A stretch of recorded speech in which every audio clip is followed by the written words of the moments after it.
Salam kasih bagi teman semua. Kali ini kita akan belajar bersama bagaimana resusitasi neonatus. Jadi sejatinya resusitasi neonatus adalah rangkaian sistematis untuk penyelamatan bayi baru lahir.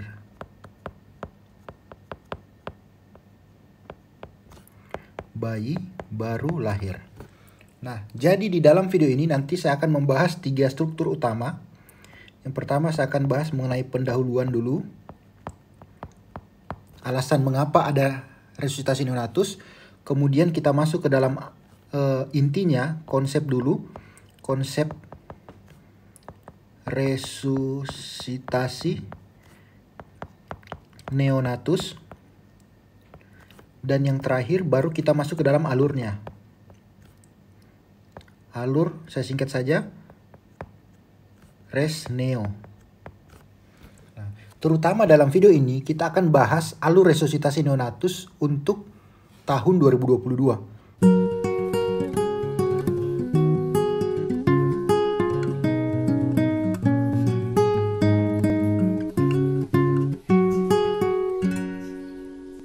Nah, ini sedikit overview bagaimana inti dari materi ini, yaitu proses resusitasi neonatus atau alur resusitasi neonatus.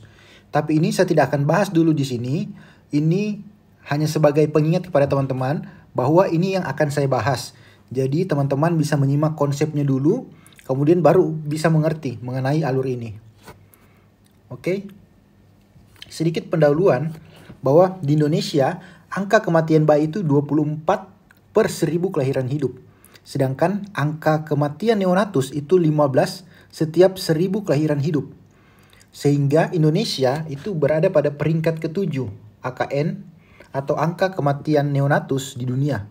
Itu berdasarkan data WHO tahun 2022. Sedangkan kalau kita bandingkan dengan Amerika, Amerika itu 4 per 1000. Sedangkan kita 15 per 1000. Jadi ini masih sangat jauh dari idealnya. Kemudian penyebabnya, di Indonesia sendiri penyebab utama dari angka kematian bayi itu 35% akibat berat badan lahir rendah dan 27% akibat asfiksia. Nah, ini mengapa terjadi? Jadi intinya ketika bayi lahir, bayi itu harus menangis. Tujuannya apa? Supaya alveolus itu akan terisi udara sehingga terciptalah kapasitas residu fungsional. Karena itu, resusitasi neonatus yang akan kita bahas pada hari ini adalah resusitasi neonatus tahun 2022. Kalau kita lihat di internasional ada lembaga yang namanya ILCOR. ILCOR ini adalah International Liaison Committee on Resuscitation. Jadi ini adalah badan yang akan mengevaluasi bukti ilmiah untuk resusitasi. Untuk di Indonesia sendiri, resusitasi neonatus, Resneo Indonesia atau IDAI ini artinya di Indonesia, itu pertama kali pada tahun 2013. Kemudian 4 tahun berikutnya itu di 2017. Dan sekarang 5 tahun berikutnya itu di tahun 2022. Nah, yang akan kita bahas itu yang ini, pada tahun 2022. Nah, ini sedikit juga tambahan bahwa dari 100% bayi yang hidup, itu mungkin yang akan membutuhkan resusitasi lanjutan. Ini yang membutuhkan resusitasi lanjutan itu kurang dari 1%. 0,1% itu bisa sampai kompresi dada, dan untuk sampai ke tahap obat itu hanya 0,05%. Jadi sangat sedikit sekali. Kemudian untuk langkah awal saja yang HAKSA atau HICUP atau HICAL itu sekitar 3-6%. Itu yang butuh sampai bantuan ventilasi, sedangkan untuk yang langkah awal itu sekitar 5-10%. Artinya kurang dari 10% itu yang butuh resusitasi. Nah, 90%-nya itu biasanya langsung perawatan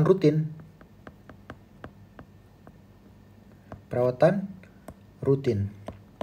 Tapi kembali lagi, kita tidak bisa memprediksi bahwa bayi yang akan lahir ini itu apakah dia masuk ke dalam 90% yang proton rutin ataukah dia yang kurang dari 10% tersebut yang membutuhkan resusitasi neonatus. Itulah sebabnya mengapa bahwa setiap tenaga kesehatan yang ada di bagian ponet ataupun yang menangani kelahiran bayi itu baiknya sudah mengerti dan memahami serta mampu melakukan resusitasi neonatus yang baik. Nah, kita masuk ke dalam konsep dari resusitasi neonatus. Konsepnya saya bagi ke dalam 3 bagian. Yang pertama ada persiapan. Kemudian nanti kita akan lanjut ke dalam kelahiran bayi.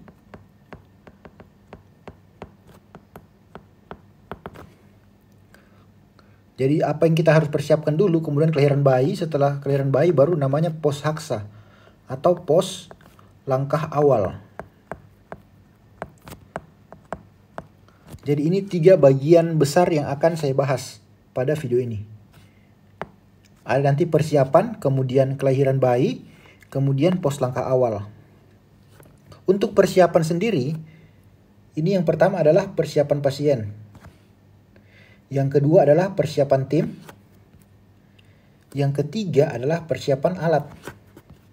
Untuk persiapan pasien, yang kita nilai pada pasien yang pertama dari bayinya itu sendiri, kemudian ibunya, dan intrapartum.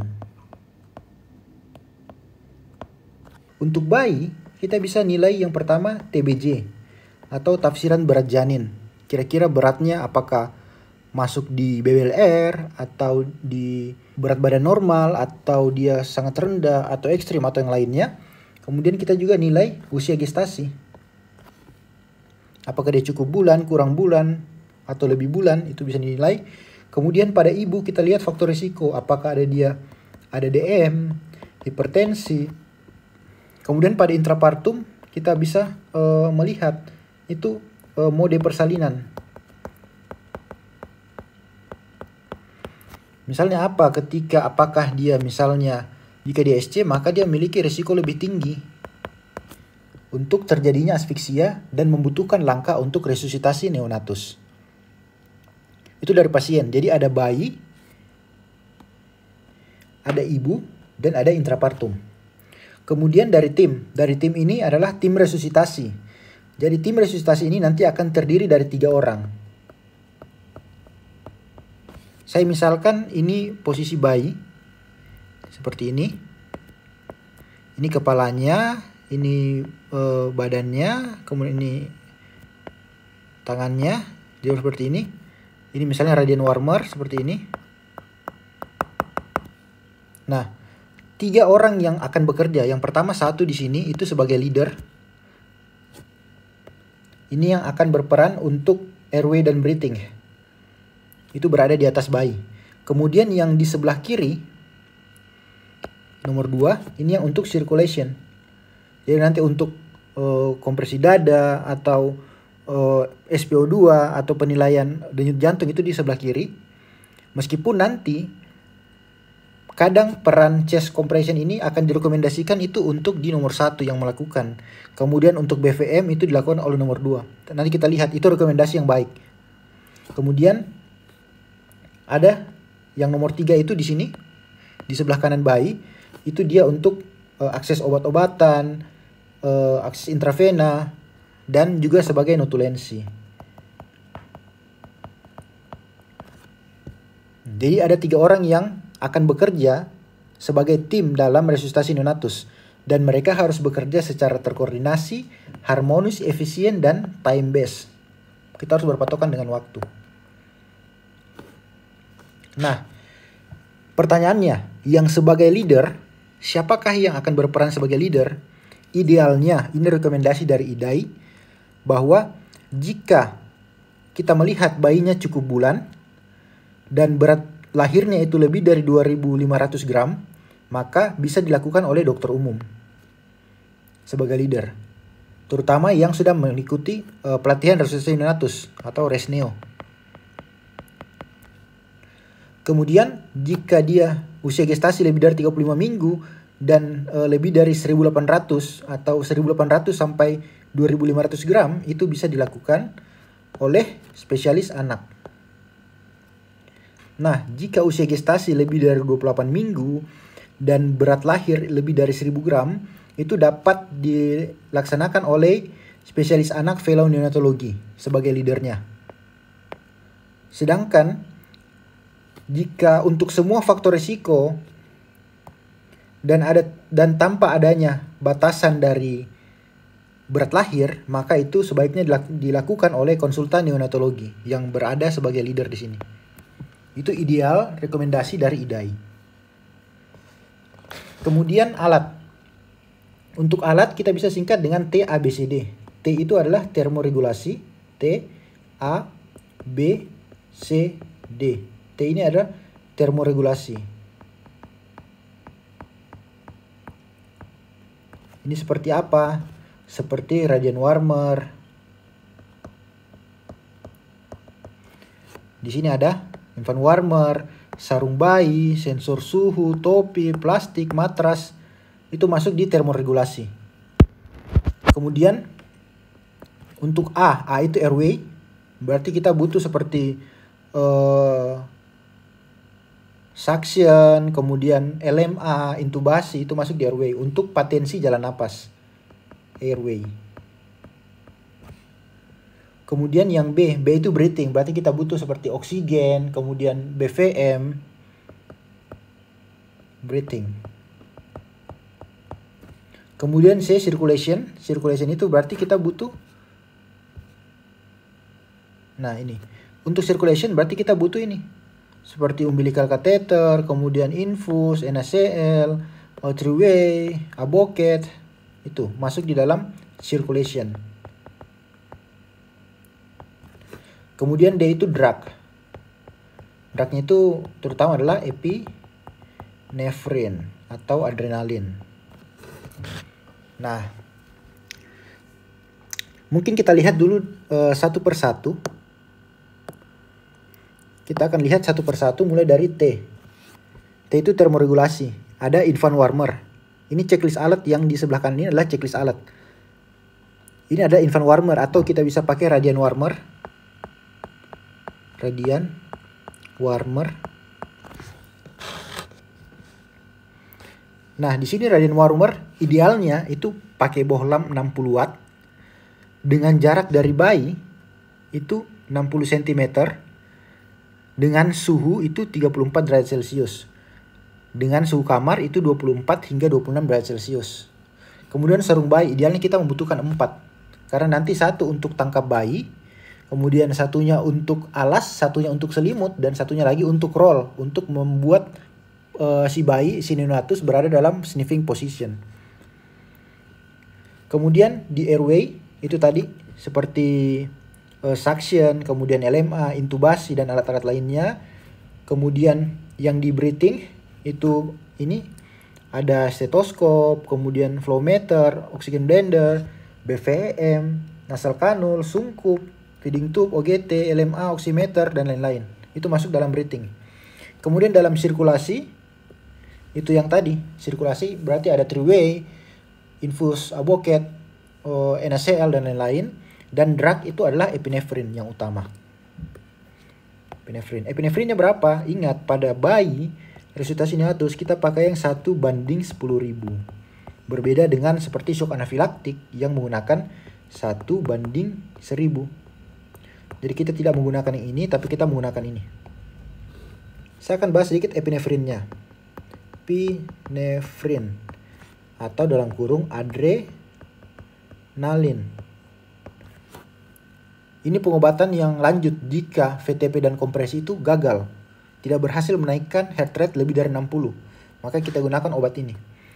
Bagaimana cara menggunakannya? Dari kita menggunakan yang perbandingan 1:10.000. Ini kan sediaannya epinefrin. 1 mg per mililiter.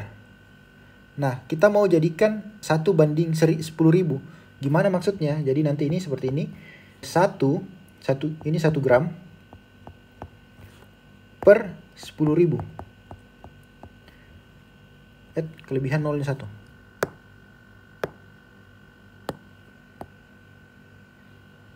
Nah, Jadi ini 1 gram per 10.000. 1 gram itu berapa miligram? 1 gram adalah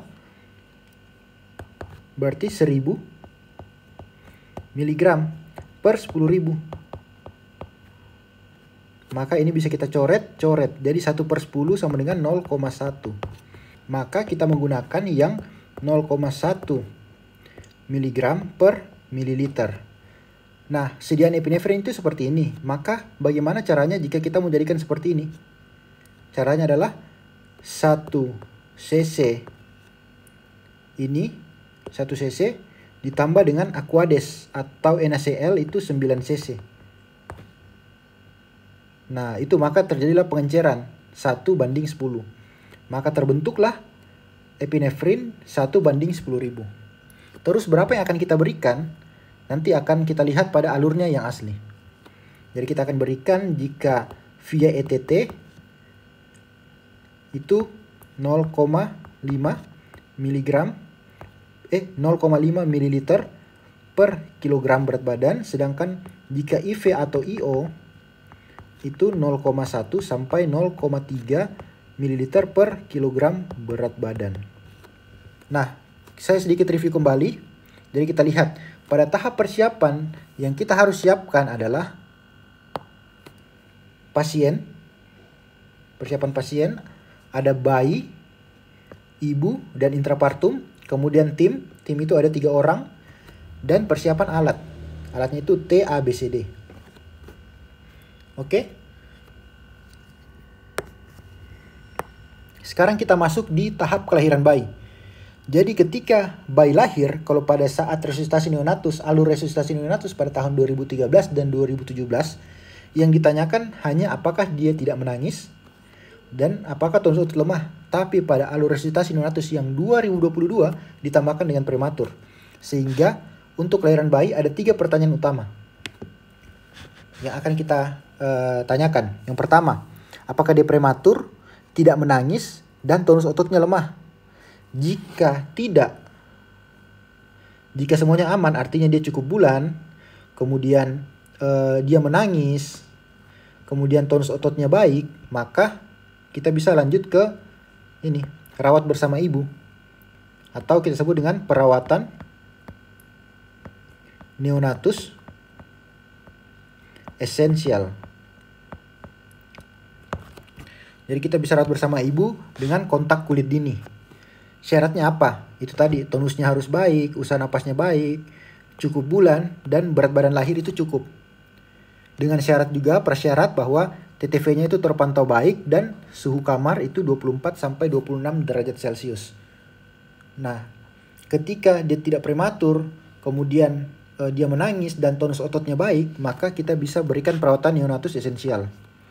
Dengan apa? Seperti kita jaga bayi tetap hangat. Isap blender ini hanya jika diperlukan. Kemudian kita keringkan, dipantau TTV-nya, pantau tanda-tanda bahaya yang lain. Kemudian klem dan potong tali pusat. Kira-kira 2 menit setelah lahir. Kemudian kita lakukan inisiasi menyusui dini. Berikan suntikan vitamin K1 1 mg intramuskular pada paha kiri. Setelah IMD, kemudian beri salep mata, biasanya gentamisin pada kedua mata. Lakukan lagi pemvis, pemeriksaan tanda-tanda vital, dan berikan imunisasi HB0 0,5 mili itu di paha kanan secara intramuskular di anterolateral. Nah, jadi ingat pada bayi akan diberikan vitamin K1 di paha kiri. Itu di paha kiri. Kemudian HB0 itu di paha kanan. Tapi yang di paha kanan itu diberikan 1-2 jam setelah pemberian vitamin K1. Nah, apa isu yang sering terjadi di sini? Yang pertama, kapan mulai timer? Jadi kita mulai timer ketika seluruh bagian tubuh bayi keluar dari vagina. Kemudian perlu diperhatikan apakah dia menangis atau dia seperti mengap-mengap atau gasping. Jadi ini harus dibedakan, karena kalau menangis artinya bagus, tapi kalau dia gasping, ini kita perlakukan seperti dia apnu. Kemudian kapan kita melakukan delay cord clamping? Ini isu yang sering terjadi. Jadi kesimpulannya dari sini adalah Ketika bayi lahir, ada 3 pertanyaan, prematur, tidak menangis, dan tonus otot lemah. Jika semuanya aman, maka kita lakukan perawatan yang esensial. Tetapi jika tidak, kita akan masuk ke langkah awal. Nah, sebelumnya itu saya sedikit bahas dulu mengenai delayed cord clamping. Jadi di sini ada delay or early cord clamping. Jadi ini diukur detiknya itu setelah seluruh badan keluar dari vagina. Kapan kita delay dan kapan kita early? Delay jika bayi cukup bulan dan bugar, dan bayi prematur yang bugar. Intinya ada kata kunci bugar. Sedangkan kalau kita lakukan early, jika dia ada gangguan uteroplasental seperti placenta previa, solusio placenta atau absorpsio placenta, ada pembumbungan tali pusat, kemudian kehamilan ganda multiple, atau bayi cukup bulan tapi dia tidak bugar, dan prematur tapi dia juga tidak bugar. Nah, setelah kita lakukan penilaian awal itu prematur, tonus otot dengan menangis, maka kita masuk ke dalam langkah awal. Jika dia prematur, atau jika dia ada tonus otot lemah, atau jika dia tidak menangis. Jadi salah satu saja dari kriteria 3 penilaian tersebut ditemukan, maka kita bisa masuk ke langkah awal. Langkah awal ini berbagai center itu beda-beda ya. Saya sendiri menggunakan yang biasa digunakan oleh IDAI, yaitu Haksa. Hangatkan, keringkan, stimulasi, dan airway. Meskipun ada juga beberapa yang menggunakan high cup. Ada juga yang menggunakan haikal. Ada juga hakal, dan lain-lain. Tapi saya menggunakan yang Haksa. Jadi ketika kita menemukan ada bayi prematur salah satunya, kemudian tonus ototnya lemah atau tidak menangis, maka kita lakukan hangatkan. Kita hangatkan bayi, kemudian kita keringkan, kemudian kita berikan stimulasi, kemudian kita periksa airway-nya. Teman-teman perlu perhatikan, jika di sini ada kata I, ini ada I, di sini ada I, ada I. Artinya pada alur resusitasi natus yang dulu, itu ada isap lendir. Ini pada tahun 2013 dan 2017. Tapi pada alur resusitasi neonatus 2022, isap lendir ini sudah tidak rutin. Hanya dilakukan jika perlu. Jadi sini isap lendir itu jika perlu saja. Di sini saya merangkum berbagai catatan. Jadi yang seperti tadi saya sudah bilang, hati-hati dengan gasping. Kalau kita melihat gasping, itu perlakukan dia seperti apnu. Jangan dia seperti bayi yang menangis, jadi kita mengkategorikan normal, tidak. Tapi ketika dia gasping, itu dikategorikan seperti apnu. Kemudian suction atau isap lendir itu tidak rutin lagi, meskipun dia sudah mengalami aspirasi mekonium. Kemudian boleh dilakukan secara simultan dengan VTP pada bayi yang apnu. Jadi langkah awal bisa dilakukan secara simultan dengan VTP pada bayi yang apnu. Nah, prinsipnya adalah dalam 60 detik bayi itu sudah harus bisa bernafas. Nah, ini adalah catatan yang cukup penting juga. Di alur resusitasi neonatus 2022 juga dituliskan bahwa bayi yang kurang dari 32 minggu atau berat lahirnya kurang dari 1.500 gram, itu kita langsung tutup dengan plastik polietilen. Jadi jika dia kurang dari 32 minggu atau dia kurang dari 1.500 gram, ini ingat ada kata atau, artinya salah satu saja yang memenuhi, maka kita harus tutup dengan plastik polietilen. Nah, setelah kita melakukan langkah awal, kita akan melihat responnya. Respon yang dinilai ada 2. Yang pertama, denyut jantung. Denyut jantung ini kita nilai secara objektif. Jadi kita gunakan oximeter atau auskultasi prekordial atau palpasi umbilikal. Kemudian kita nilai juga usaha napas. Ini. Ketika kita selesai melakukan langkah awal, yang kita nilai itu ada ini. Heart rate dan usaha napas. Jika baik, kalau baik maka kita lanjut ke perawatan neonatus esensial. Tetapi jika tidak, maka kita harus melakukan VTP, ventilasi tekanan positif yang efektif selama 30 detik. Tapi ini ada kata kuncinya, efektif. Efektif artinya yang mampu mengembangkan dinding dada.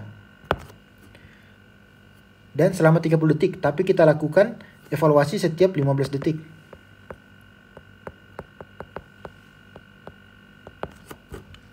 Nah, jadi kita bisa hitung 30 detik itu setelah VTP yang kita lakukan, pompa yang kita lakukan bisa mengembangkan dinding dada. Ini saya bahas sedikit mengenai VTP-nya. Ventilasi tekanan positif. Jadi VTP itu kita lakukan dengan kecepatan 40-60 kali per menit. Ke alat memadai kita bisa dengan PIP 25-30 cm H2O. PIP-nya 5 cm H2O. Dan kita nilai itu dalam 15 detik. Tapi yang ingat, yang kita nilai bukan kita hitung selama 1 menit. Tapi kita nilai saja trennya. Kita nilai trennya. Jika tidak mengembangkan atau heart rate tetap bradikardi, maka kita lakukan langkah koreksi yang kita sebut dengan SRIPTA. Jadi ketika kita pompa, kemudian dada tidak mengembang, kemudian heart rate itu masih bradikardi, maka kita lakukan langkah koreksi yaitu SRIPTA. Nanti kita akan lihat. Nah, kemudian kita juga melakukan evaluasi keefektifan dari VTP. Kita lakukan setiap 15 detik. Jadi pada 15 detik pertama, targetnya adalah heart rate itu mulai meningkat. Jadi trennya itu mulai naik. Dan setelah 30 detik, harapannya heart rate itu sudah lebih dari 100. Itu apa? Kita lihat lagi. Ini namanya sniffing position. Ini tadi yang saya bilang kita butuh 4 sarung bayi sebagai alas, nanti sebagai selimut, 1 tangkap bayi dan satunya itu di roll. Untuk membentuk bayi dalam posisi sniffing position. Untuk membuat jalan nafas itu 1 garis lurus. Nah, kita perhatikan untuk SRIPTA itu langkah koreksi. Ini adalah langkah koreksi. Yang kita lihat apa? Sungkupnya. Kemudian kita reposisikan kembali. Kemudian isap lendir jika perlu, jika ada. Kemudian mulutnya dibuka. Tekanannya kita bisa tingkatkan. Kemudian jika sampai dilakukan hal tersebut dan tidak bisa, maka kita lakukan alternatif airway yaitu intubasi. Nah, jadi setelah VTP, target heart rate kita itu menjadi 60, diturunkan menjadi lebih dari 60 kali per menit. Ini heart rate ya. Nah, ketika heart rate-nya masih kurang dari 60 kali per menit saat sudah dilakukan VTP, maka VTP-nya kita tambah dengan kompresi dada. Yaitu 3:1. 3 kali kompresi, 1 kali VTP, dan dilakukan selama 60 detik atau 1 menit. Dalam kondisi VTP-nya baiknya si bayi sudah terpasang LMA atau laryngeal mask airway. Kemudian kompresinya di mana? Jadi kalau kita lihat ini misalnya bayi.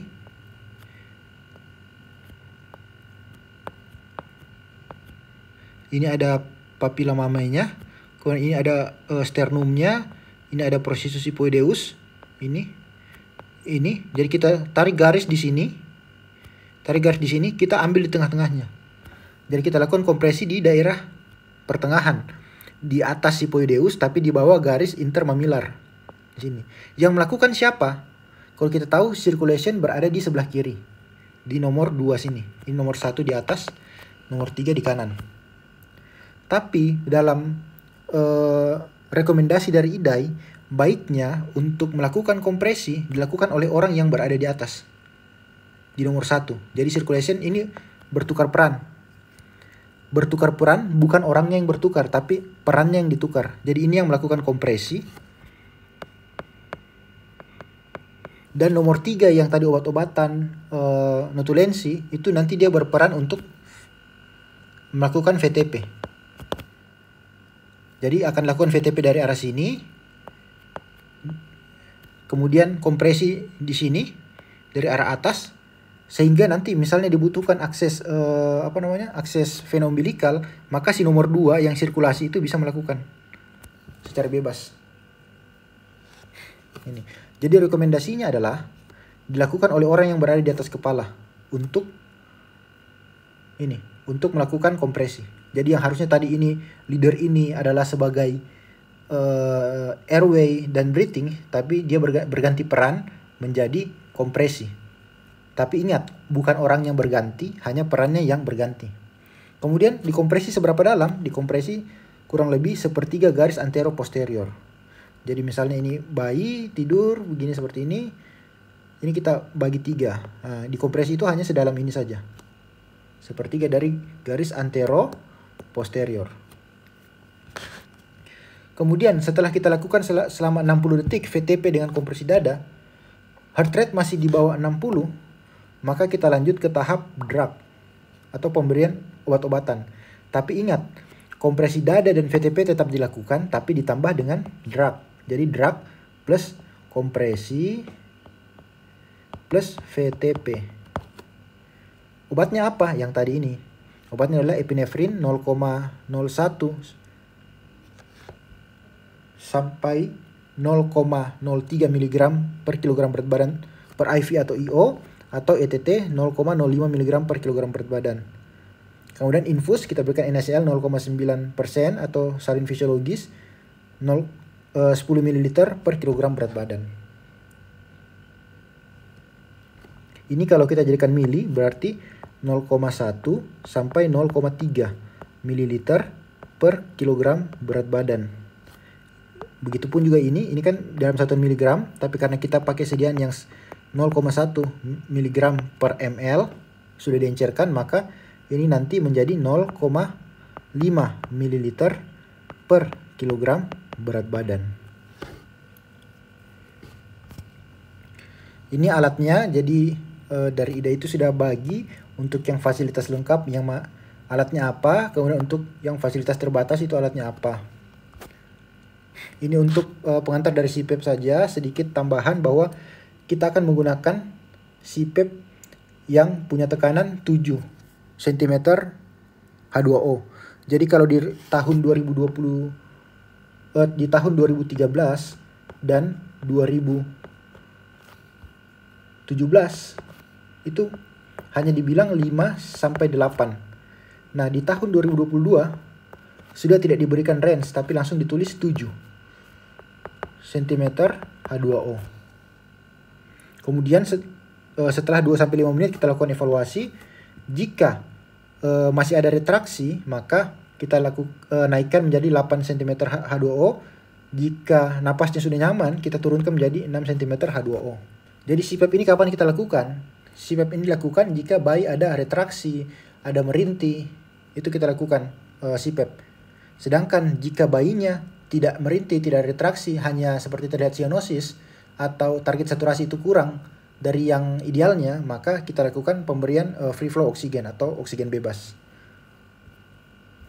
Nanti kita akan lihat di alurnya.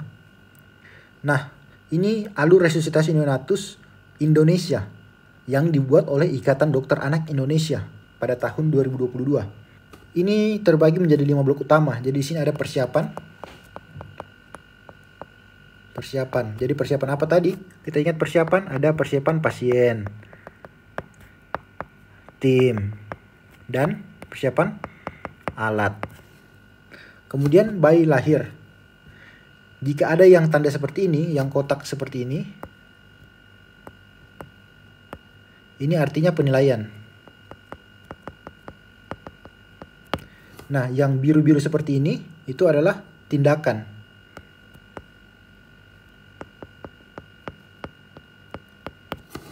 Nah, penilaian apakah dia lahir prematur, apakah menangisnya lemah atau tonus otot lemah. Jika tidak, artinya aman, maka dia bisa rawat bersama ibu. Tetapi jika ya ada salah satu, misalnya dia prematur atau dia menangisnya lemah atau gasping atau dia tonus ototnya lemah, ada salah satu saja, maka kita lakukan langkah awal yang tadi haksa. Setelah haksa apa yang kita nilai? Ada 2. Nilai usaha napas dan nilai laju denyut jantung, heart rate.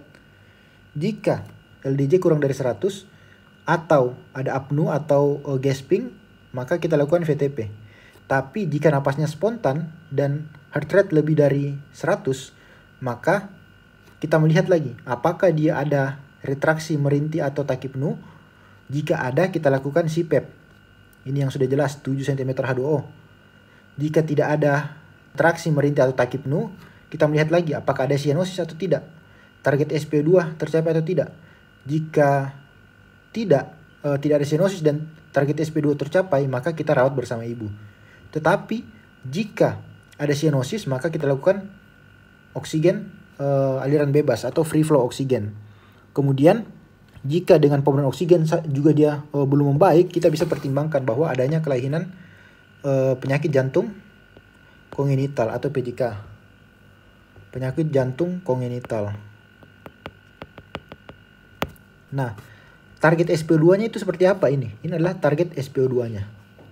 Jadi ketika bayi lahir baru 1 menit, usianya baru 1 menit, ini dalam proses penyesuaian adaptasi, sehingga target SpO2-nya itu adalah 60 sampai 65. Ini sekarang kalau di alur resusitasi neonatus tahun 2022 ini jaraknya sisa rentang 5. Kalau dulu rentang 10.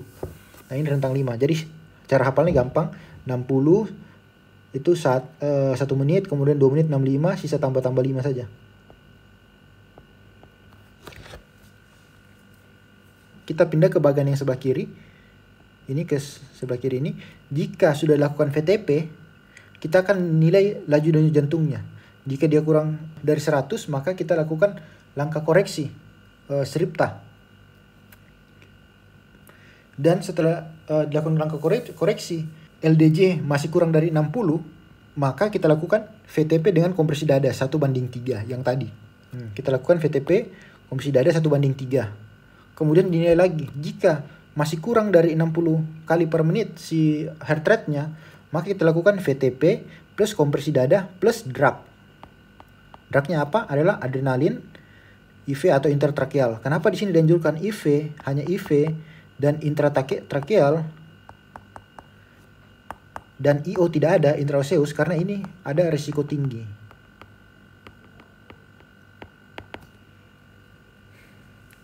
Nah, kemudian CPAP tadi. Ada kriteria gagal CPAP. Tadi kan ada, misalnya kita lakukan CPAP, kemudian ada kriteria gagal CPAP. Misalnya, SpO2-nya itu tidak tercapai meskipun kita sudah gunakan FiO2 40%, lebih dari 40%, dan SpO2 belum tercapai, maka itu masuk dalam kriteria gagal CPAP. Maka kita lakukan VTP dan intubasi. Jika dia sudah dilakukan resusitasi neonatus, maka kita masuk ke dalam perawatan pasca resusitasi yang kita sebut dengan stabilisasi neonatus pasca resusitasi atau stable. Nanti di video selanjutnya saya akan bahas mengenai ini, stable. Nah, kita tiba pada slide terakhir dari materi ini. Saya akan sedikit memberikan kembali overview yang sudah saya janjikan di awal.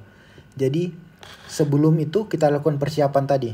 Lakukan persiapan tim, persiapan alat, dan persiapan pasien. Kemudian kita tiba pada waktu kelahiran bayi. Ketika bayi baru lahir, kita tangkap dari objinnya atau kita tangkap dari bidannya jika dia bersalin normal. Kemudian kita lakukan penilaian awal. Yang kita nilai adalah 3 tadi. Apa yang kita nilai ada 3?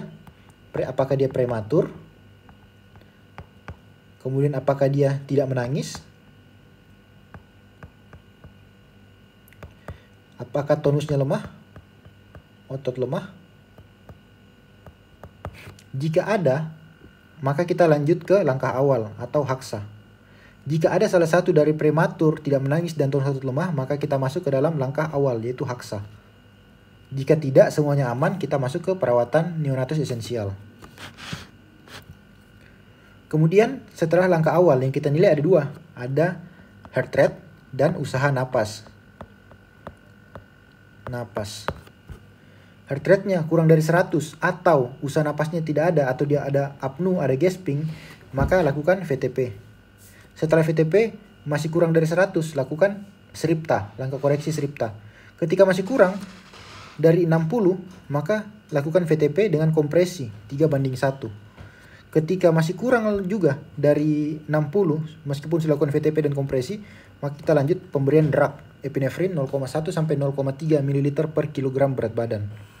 Nah, tetapi jika ada heart rate dan usaha napas itu baik, atau napas spontan dan heart rate lebih dari 100, maka kita akan nilai lagi apakah dia ada takipnu, napas cepat, Apakah dia ada retraksi atau merintih? Jika ada salah satu dari ini, maka kita lakukan CPAP dengan berapa tadi? 7 cm H2O. Kemudian ketika kita lihat ada kriteria gagal CPAP seperti target saturasi itu belum tercapai meskipun kita sudah berikan FiO2 lebih dari 40%, maka kita lakukan VTP dengan intubasi. Nah, di bagian sebelahnya tidak ada taki penuh, tidak ada retraksi, dan tidak ada merintih, tetapi pasien ada cyanosis atau target SP2-nya itu kurang, maka kita lakukan pemberian free flow oksigen atau oksigen bebas.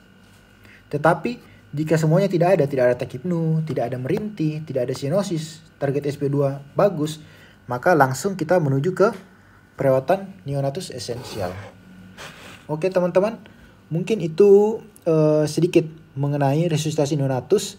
Jadi dari IDAI sendiri dia melakukan pelatihan mulai dari alur resusitasi neonatus 2022 itu ada pelatihannya namanya Resneo. Itu yang resmi dari IDAI. Biasanya dilaksanakan oleh IDAI Train. Jadi teman-teman bisa lihat di Instagram IDAI Train.